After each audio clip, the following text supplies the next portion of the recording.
Mesdames et messieurs, bonsoir et bienvenue à cette session d'information, mais avant tout, le sommaire.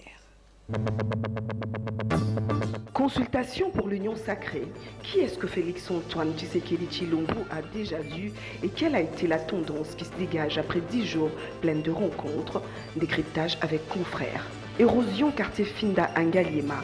Les riverains pris en tenaille par la peur de perdre leur maison d'habitation sollicitent l'implication de l'autorité urbaine.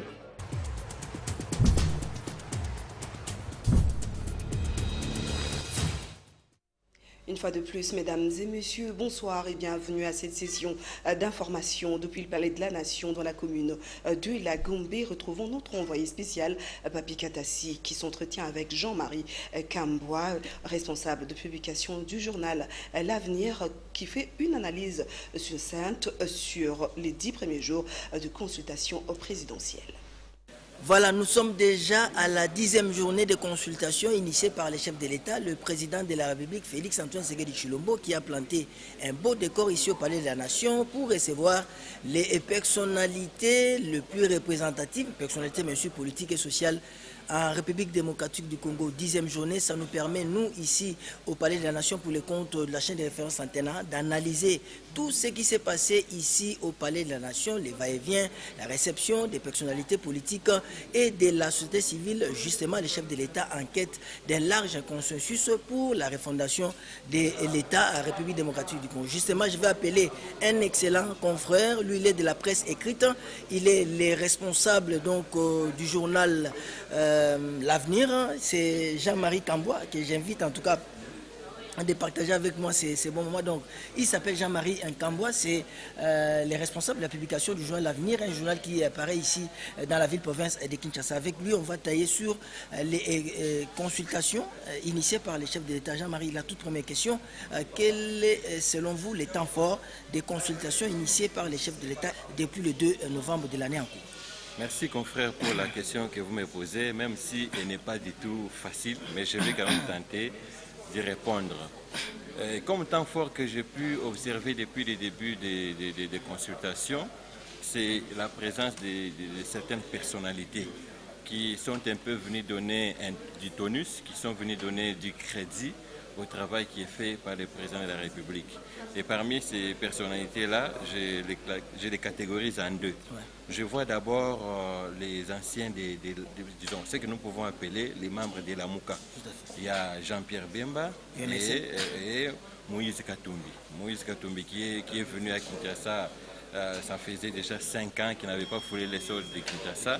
En venant aux consultations, il a apporté son expertise, il a apporté du crédit et tout le monde s'est rendu compte que le travail qu'abat les chefs de l'État est fondé et c'est toutes les couches sociales de la population qui affluent afin de donner leurs propositions. De l'autre côté, je vois maintenant le bloc FCC. Avec en tête l'honorable Pius Mwabilou, qui est ministre d'État, ministre de l'Urbanisme et Habitat. Je vois aussi Jean-Pierre Liaou, sans pour autant oublier M. Bitakwira. Justement, Jean-Marie, beaucoup de personnalités politiques et de la société civile sont passées au bureau présidentiel pour être consultées. Bien sûr, les consultations qui ont comme fondement les discours du chef de l'État du 23 octobre qui a demandé qu'il y ait la refondation au niveau de la gestion de l'État en République démocratique du Congo. Selon vous, vous qui êtes un fin limier, un observateur averti de la classe politique en RD Congo, quelles sont les réussites ou les chances, bien sûr, de ces consultations nationales initiées par le président de la République? En tant qu'observateur de la scène politique congolaise, il est vrai que l'exercice entrepris par les chefs de l'État n'est pas du tout facile, n'est pas du tout aisé. Mais nous osons croire que, parce que lorsque vous circulez dans nos différents quartiers, dans nos différentes communes ou dans beaucoup de provinces, les gens reviennent sur certaines idées. la première idée, il faut dissoudre l'Assemblée nationale, il faut reconfigurer les parlements, il faut. Maintenant, au vu de toutes les propositions qui vont affluer sur la table du président de la République, moi je reste convaincu que le président de la République va obtenir une requalification de ce que nous pouvons appeler la coalition. Voilà, c'était là, bien sûr, l'analyse vue par un expert en matière de la communication, bien sûr, c'est le directeur de publication du journal L'Avenir qui paraît ici à Kinshasa. Il s'agit de M. Jean-Marie Nkamboua qui a été pratiquement notre invité dans cette rubrique d'où nous avons travaillé depuis le palais, bien sûr, de la Nation. Nous sommes dans la commune de La Gombe. Papi Katassi, Précieux Mangonzoï pour les comptes d'Antenne.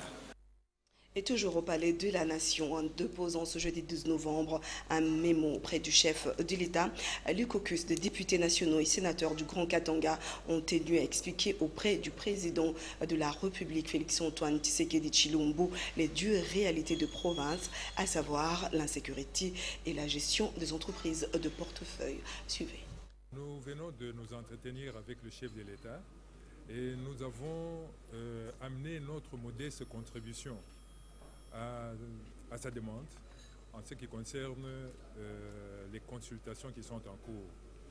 Les caucus du Grand Katanga, qui représente les 4 provinces, nous avons élaboré un mémo et ce mémo, nous l'avons remis au président de la République et nous avons pu brosser la situation générale de nos provinces. Cette situation se focalise principalement sur la crise politique et cette crise se fait sentir dans le vécu quotidien des populations, étant donné que l'économie ne marche plus, étant donné que les travaux qui devraient être entrepris par l'exécutif ne fonctionnent plus. Et nous passons donc une crise qui est multiforme. Nous avons fait des propositions au président de la République et nous nous sommes surtout apaisantis sur l'insécurité qui sévit dans nos provinces et nous avons également parlé de l'économie et des finances, notamment en ce qui concerne la situation calamiteuse de nos entreprises. Basile Olongo, député national et coordinateur de la plateforme nationale populaire, tout en apportant son ferme soutien à l'idée de l'Union sacrée, demande au président de la République, Félix-Antoine Tshisekedi Tshilombo, de dissoudre l'Assemblée nationale. Il est au micro de Papi Katassi. Qui ne permettent pas que le président fasse bien son travail. Il s'agit du Parlement et du gouvernement. Eh bien, nous avons dit clairement au président de la République que quelques individus ne peuvent pas prendre 80 millions de Congolais en otage. Le bureau de l'Assemblée nationale doit tomber. Les députés qui sont membres du FCC, ce sont des Congolais. Ils ont pris conscience et ils ont bien lu la Constitution et accepté que le mandat impératif est nul. Ils vont agir en âme et conscience pour voir les choses dans la même direction que le président de la République. Donc le bureau de l'Assemblée qui ne travaille pas pour les comptes du pays, ce bureau va tomber. Et le gouvernement aussi, nous tous nous avons vu ce qui s'est passé avec le Premier ministre. Donc ce gouvernement également doit tomber pour que le président ait de bras séquiliers qui voient les choses avec lui dans la même direction, que les choses puissent avancer. Nous sommes tout à fait d'accord pour l'Union sacrée, un regroupement de plusieurs Congolais autour du président pour la refondation de la gouvernance, donc nous sommes tout à fait d'accord, nous sommes partants. Bien qu'en pleine consultation, le chef de l'État a eu le temps hier de visiter la route Elingesa-Ngunza qui sépare la route Elingesa qui sépare les communes de Mongafula et Selembao. Le reportage est de la presse présidentielle. Une scène de liesse, une ambiance de folie et un sentiment de joie a régné sur l'avenue Elingesa avant, pendant et après la visite d'inspection des travaux du chef de l'État congolais Félix-Antoine Tshisekedi Tshilombo. Longue de 6 km, les travaux de l'avenue Elingesa qui traverse 6 communes est exécuté par l'entreprise Adi Construct.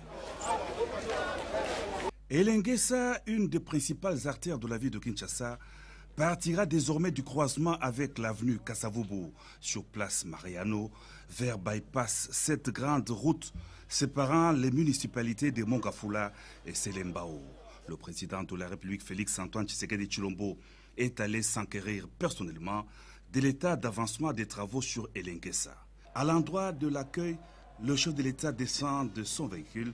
Il salue la population impatiente. La joie est à son comble.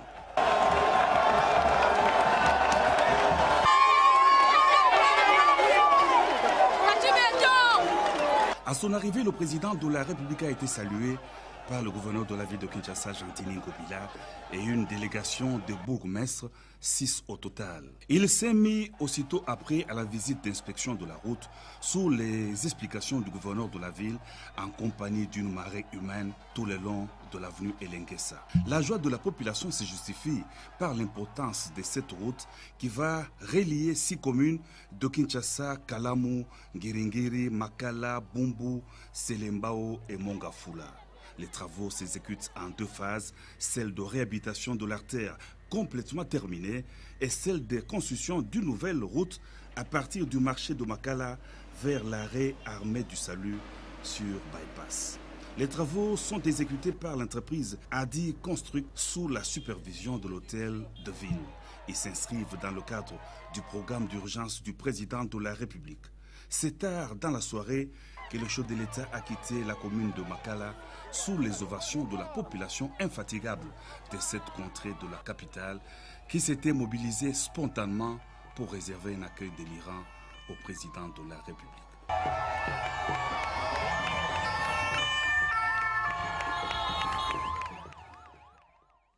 Brandé Toumba et Patrick Borel-Mukendi nous font dire que c'est en scandant Fachi Béton que les riverains de l'avenue Elenguessa ont exprimé leur joie de voir la promesse réalisée. Suivez.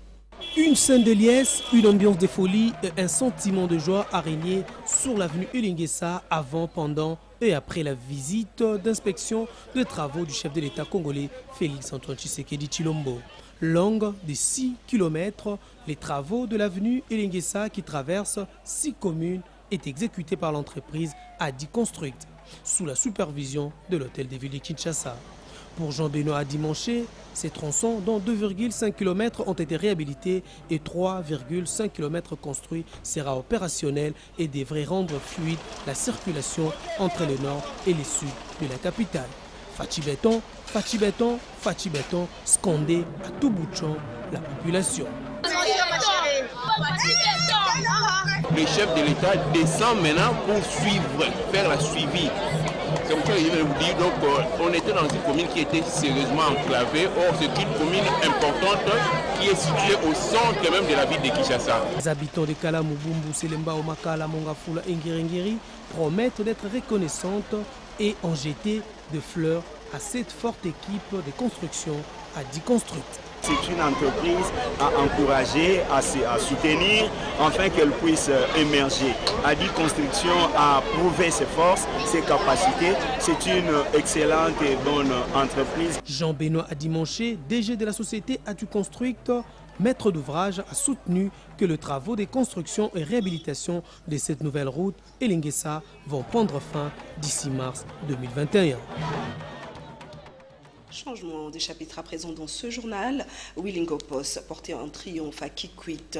Le vice-premier ministre des Infrastructures et Travaux Publics est arrivé mercredi 11 novembre dans la province du Kwilu, sa base naturelle. Le VPM des ITPR est à Kikwit en mission d'inspection des travaux routiers et de la voirie. Cette mission le conduira jusqu'à Chikapa dans la province du Kasaï. Solange Kwale Pembele. La ville de Kikwit a vécu une ambiance toute particulière le mercredi 11 novembre 2020. La population s'est mobilisée dès les premières heures du matin comme un seul homme pour accueillir le vice-premier ministre, ministre des Infrastructures et Travaux Publics, Yawili, comme les Kikwitois l'appellent affectueusement. À 16 heures locales, quand l'avion transportant Willingopos Sunzel atterrit à l'aéroport de Kikwit, c'est l'effervescence totale. Tout le monde voulait voir le fils du terroir que l'on appelle ici Tsusuya Bwala.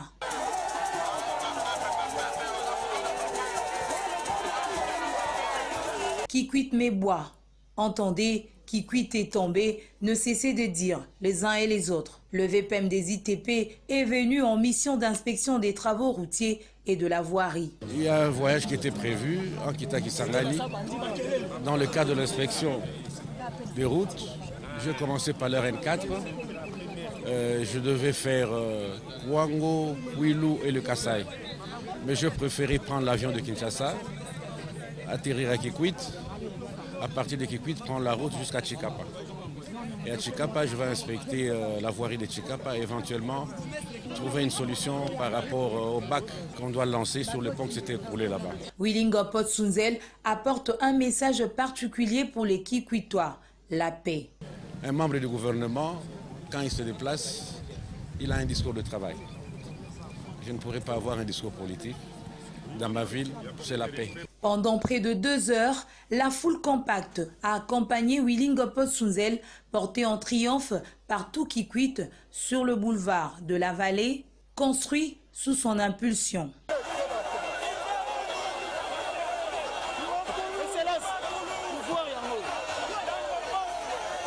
La mission du vice-premier ministre des ITP le conduira jusqu'à Chikapa dans la province du Kasaï.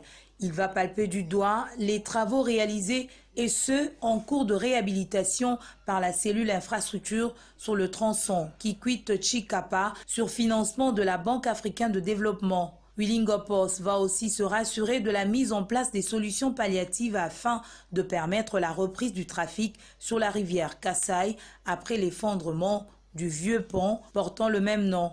Parmi les mesures déjà prises, le VPM a impulsé la mise en place des bacs et, dans un proche avenir, des ponts flottants.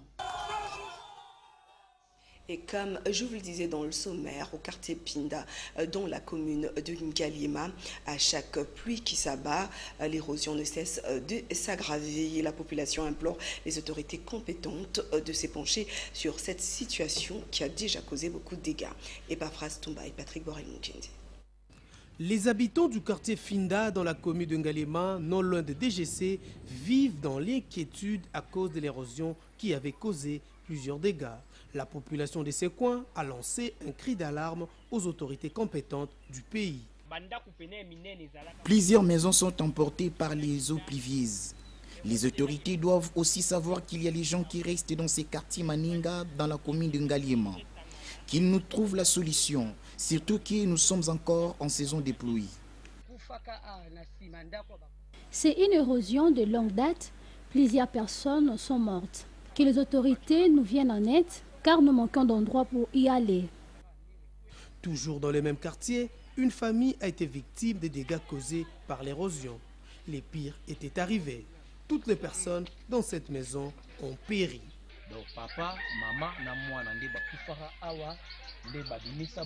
Dans cette maison où nous sommes, presque toute une famille était morte suite aux dégâts de cette érosion. Nous demandons vraiment le soutien des autorités compétentes.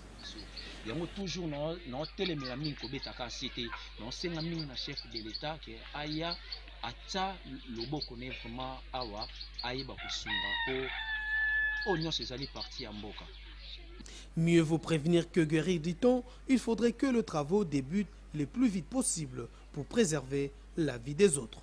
À bon attendeur, salut. Solution Oja, c'est une application mise en place par 2 Françaises et 2 Congolaises pour sécuriser les voitures taxis dans la ville-province de Kinshasa.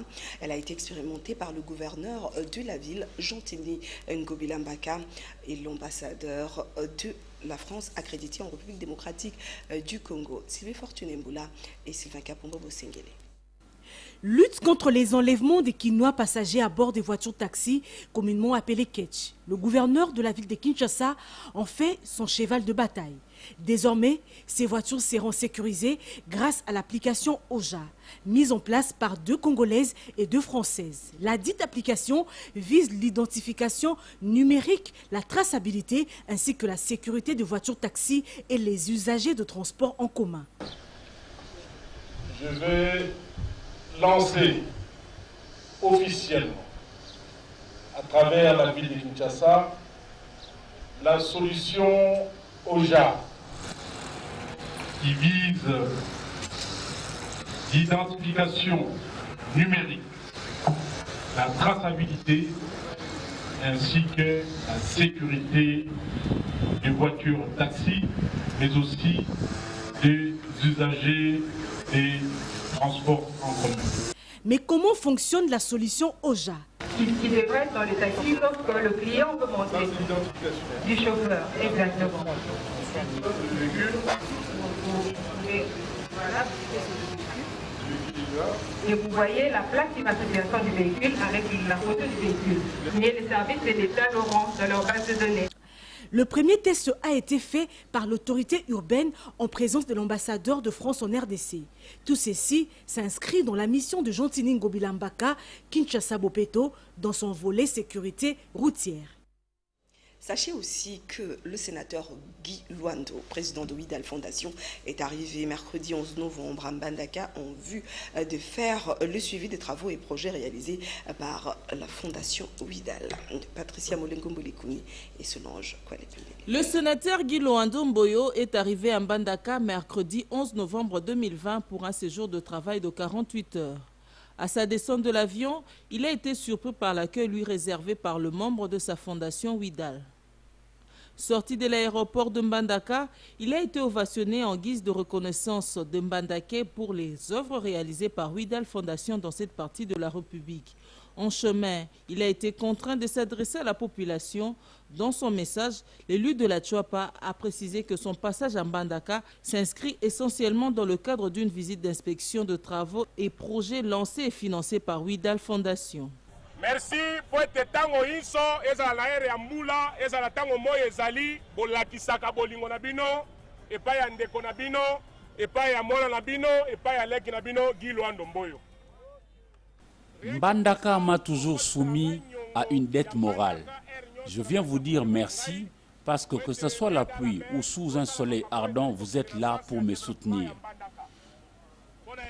Au nom de la Fondation Widal et à toute la délégation, je viens particulièrement vous dire merci. Mais aussi, je ne suis pas venu vous faire des discours. Je suis plutôt venu pour suivre tout ce que nous avions lancé comme travaux. Parce que la réussite réside dans les suivis. Je ne voudrais pas avoir l'échec. Et que si il y a quelque chose qui ne marcherait pas bien, que ce soit vous qui jouez le rôle du contrôle citoyen pour me dire que ça ne va pas.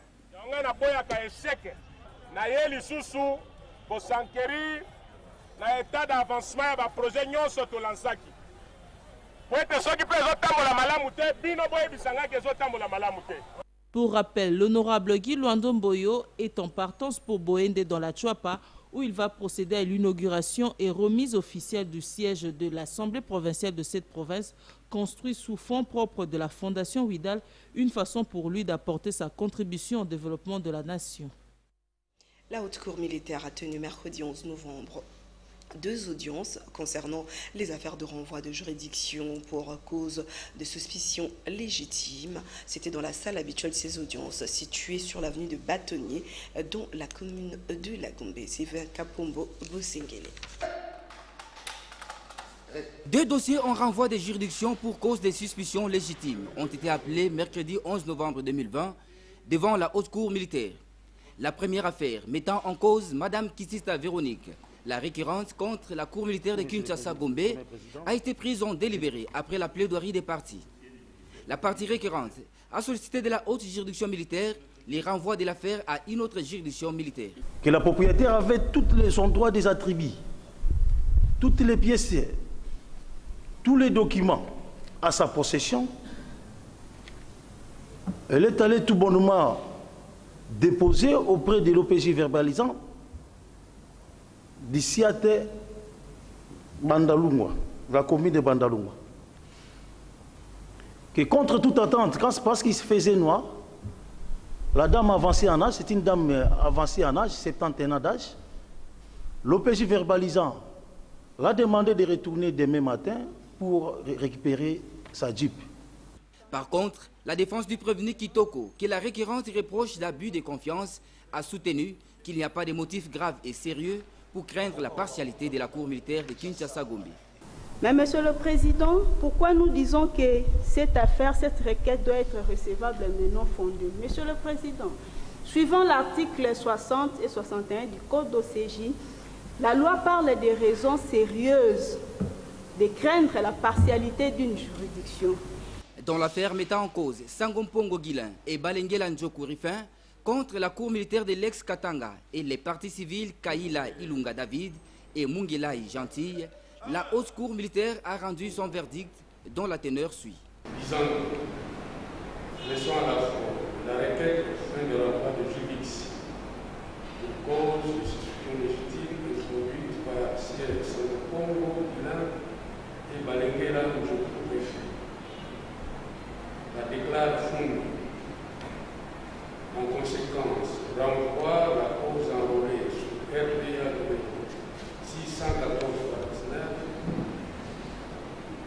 devant la Cour militaire de Kinshasa-Gombe.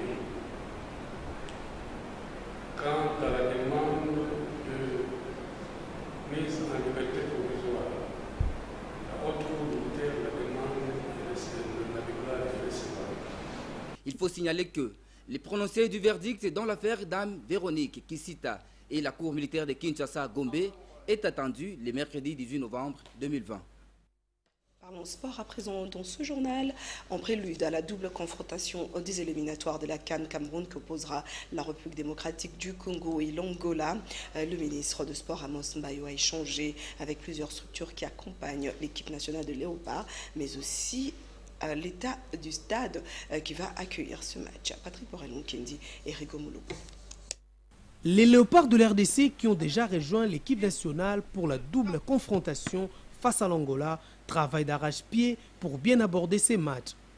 Kebano, Luindama, Kiasumboa, Ngoma, Bangala, Tisserand, pour ne citer que ceux-là, sont fiers de représenter la nation et ils ont une mission précise. C'est toujours une fierté d'être dans la sélection, d'être appelé. Toujours une fierté de représenter le pays. Voilà, on est là pour la double confrontation contre Angola. On va tout faire pour gagner le match. On sait l'importance, donc on est venu en mission. On vient que pour la victoire et malgré que c'est des matchs en huis clos, j'espère que en dehors du stade, tout le monde sera prêt pour nous soutenir. Match, oui, mais les gestes barrières doivent être respectés pour la protection des uns et des autres. Les Léopards de l'Air de Congo et les Palancaches Négrages d'Angola, deux pays qui occupent la 3e et 4e place au classement, vont s'entretuer pour se relancer au classement. En tout cas, ça sent déjà la poudre. À présent, mesdames et messieurs, le complément d'information avec les journaux parus ce jeudi, revue de presse dans une sélection de commentaires de Sylvie Fortuné-Mbola.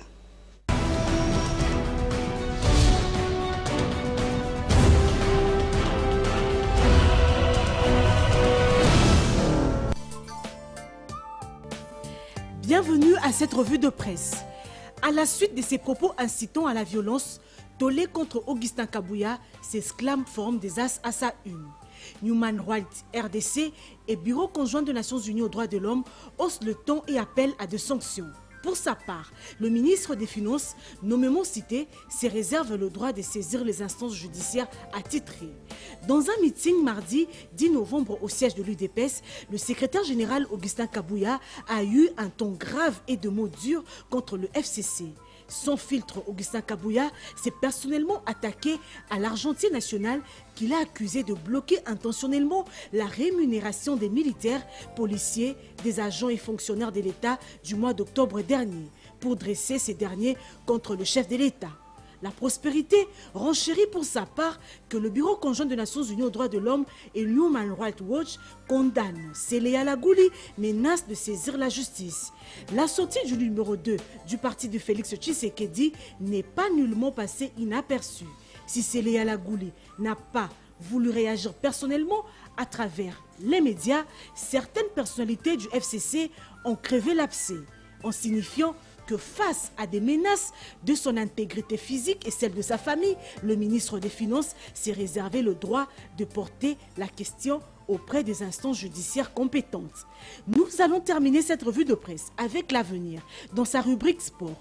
Éliminatoire CAN Cameroun 2022, les léopards de la RDC en veulent au Palancas Negras d'Angola.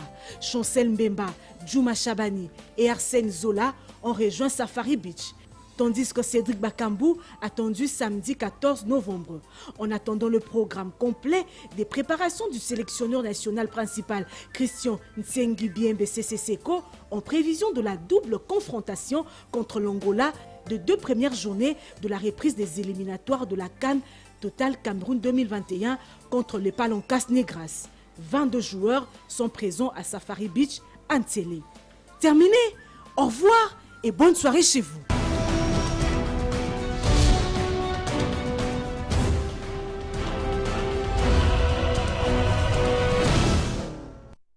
Et mesdames et messieurs, je rejoins le mot de Sylvie Fortuné pour vous dire que ce journal est également terminé, mais avant tout, rappel de titre.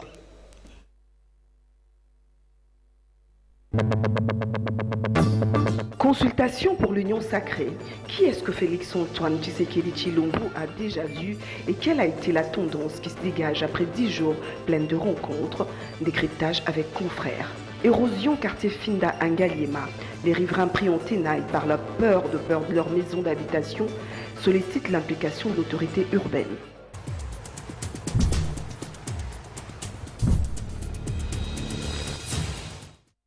Ce journal est à présent terminé. Vous retrouverez demain matin Patricia Molenkombo-Lekouni pour l'édition de 7h30. Quant à moi, je serai là à 19h juste pour vous informer. Au revoir.